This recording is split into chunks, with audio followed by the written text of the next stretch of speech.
It's a couple of questions from our lovely audience. Our first question is from Rick. Rick, where are you? Hello, Rick. Do carnivores deserve to live? OK, Rick's a little bit scary.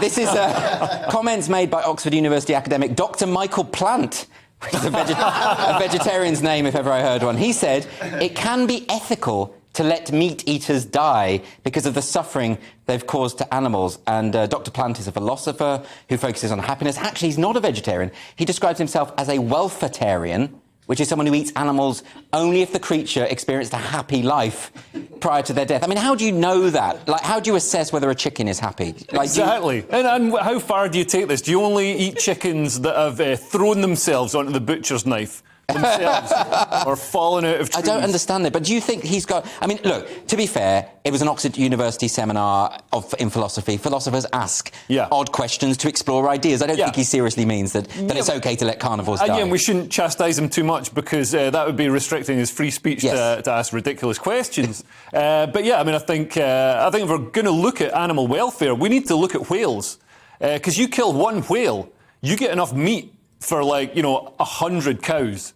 So it's clearly more ethical to kill a whale. But there's hardly any whales left. No, there's loads of whales. Are you joking? We're not. Scotland doesn't even eat them anymore. There's so many whales. There's like 2 countries eating them. Okay. So ethically, we should be killing a lot more whales than... Sajeela's not sure.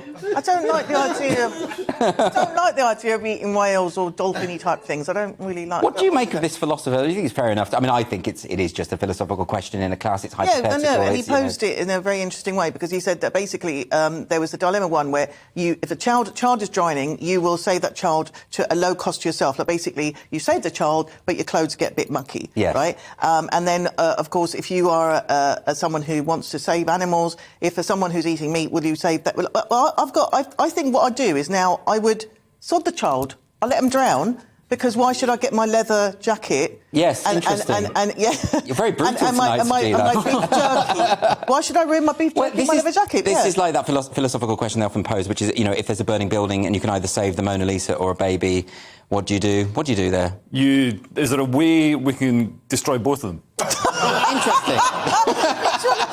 Let's move on now to another question. This is from Ivan. Should we be worried about the far right in France? OK, so this is the news. So the president of France's leading far-right party, Marine Le Pen, stood down after 11 years. She's been replaced by a child, from what I can see. This guy, Jordan Bardella, he's the first person who isn't a member of the Le Pen family, although he is sort of, I think he's going out, or he's married going out to with someone. Niece. Yeah, they do tend to keep it in the family, but this is an interesting one, isn't it? So, I mean, he's got into trouble for some sort of indelicate things that he said about race and migration and that kind of thing. He's too young to... He is like an embryo. We're only saying that because we're old. He's 27. To a 14-year-old, he's too old to trust. Well, yeah. But do you think this means... Because, look, Marine Le Pen, first she changes the name of the Front National, then she's trying to clean up the image. Ultimately, she's a Le Pen. And all the French voters know about her father, and that taint is never going away. Is that what this is all about? This is an attempt to make the party more appealing and more popular and more mainstream? Well, we've seen that happen in Italy and Sweden, formerly, quite objectionable far-right parties sort of clean up their image and then do well in the polls. Giorgia Meloni, for example. Yeah, exactly, in Italy. So yeah, I mean, that could be an attempt at that. But what's interesting is, the stuff that he gets chastised for is mostly common sense. And it's got to be seen in the context of France has had a huge amount of immigration. It's got a large, relatively large compared to the rest of Western Europe, as of 2022. Maybe 10 years' time it's going to be different. But a large proportion of the population that's Muslim.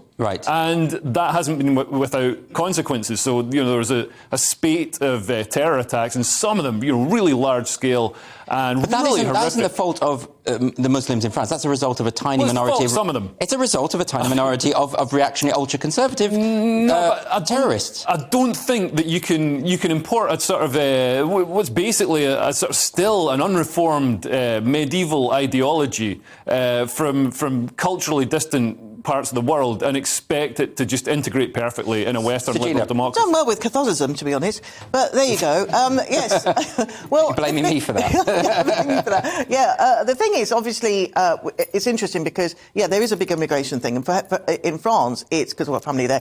In France, it's Algeria, Morocco, and Tunisia. And interestingly enough, Bardell is his ancestry. He's of immigrant descent, Italian and Algerian, and he kind of joined the party when he was 16. Specifically for Le Pen, so he was kind of obviously attracted by her. So he's kind of almost been groomed all these years. Is that part of the appeal of him? Is that part of the tactic? I think it is, because also they now get to use him. I think you mentioned it yesterday. It's a bit like the mafia. And if you remember the lawyer in the mafia, the lawyer was, he wasn't Italian, so he'd never quite fit in. And I think that's going to be Bardell's position. He's not quite a Le Pen, but he's going to be the tool that they're going to use. Well, I mean, look, votes. The party certainly did very well in the legislative elections earlier in the year, and they do seem to be gaining momentum. There's no doubt about that. Well, let's see what happens. Anyway, we've got another question now. This is from Ryan. Where is Ryan? Hello. Hi, good evening. Hello. Will you pay £7 a month to have a blue tick on Twitter?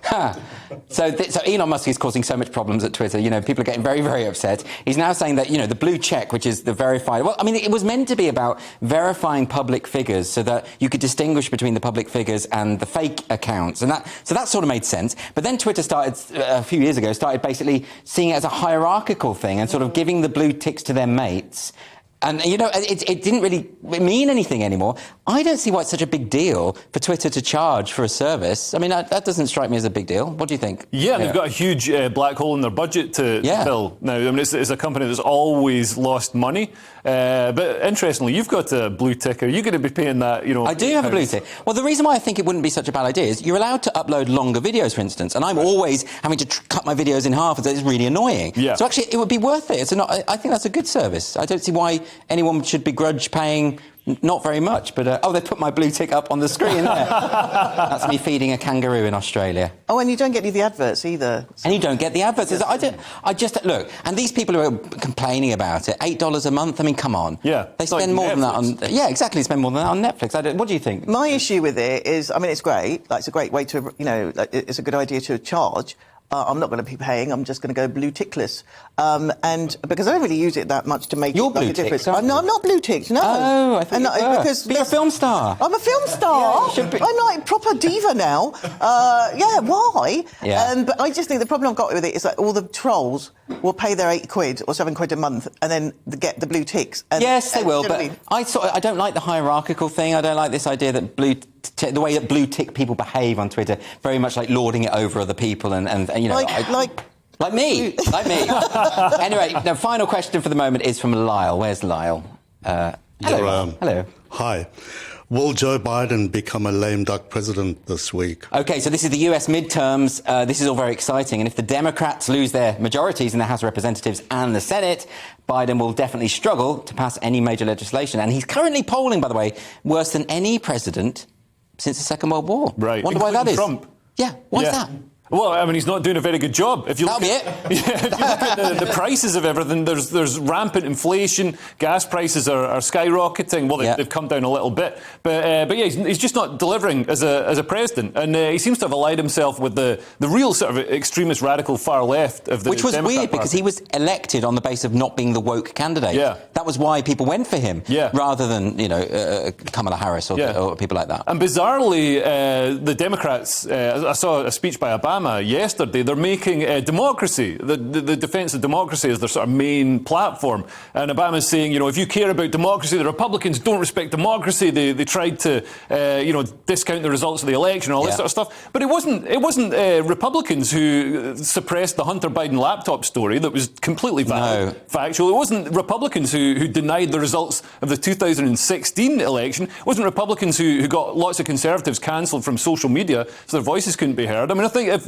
if we're going to look at who's really been anti-democratic, I think both sides are... Well, I think, of course, both sides have problems. Sajeela, very quickly, because we've got to go to break. I think the midterms are a really great idea, and I wish that we would take on board some of that. And, forget midterm, it's like how many prime ministers do we need to get through before we have any kind of say in who gets to lead our country? We could do with a mandate right now, yeah, we couldn't could. Definitely. Well, look...